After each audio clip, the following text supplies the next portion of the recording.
एक तालाब में एक चूहा और मेंढक रहते थे। ये दोनों एक दूसरे को बिल्कुल पसंद नहीं करते थे।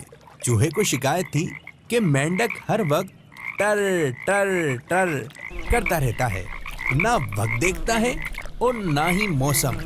इसकी हर वक्त की टर टर से सर में दर्द हो जाता है।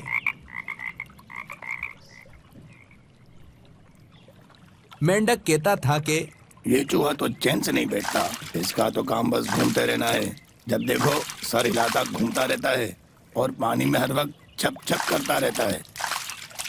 एक दिन हुआ यूं कि दोनों में लड़ाई शुरू हो गई।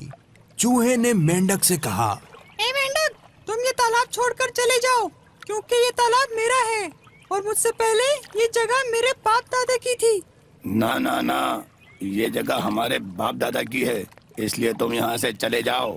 इस बात पर लड़ाई शुरू हो गई। पहले तो दोनों दूर दूर से एक दूसरे को आंखें दिखाते रहते थे और अब ये हुआ कि एक दूसरे से बदला लेने की कोशिश में लग गए। ये सब एक चील भी बड़े गौर से देख रही थी और वो बहुत दिनों से इन दोनों का शिकार करने की कोशिश कर रही थी, मगर ये दोनों हाथ नहीं आ रहे थे। ये दोनों अपनी लड़ाई में चील को भूल गए।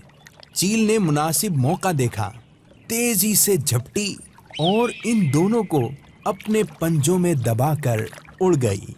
सबक सच है कि आपस के झगड़े में दुश्मन कामयाब हो जाता है। फरमाने मुस्तफ़ा सल्लल्लाहु ताला अलैहि वसल्लम, जो हक पर होते हुए झगड़ा छोड़ देगा उसके लिए जन्नत के दरमियान में एक घर बनाया जाएगा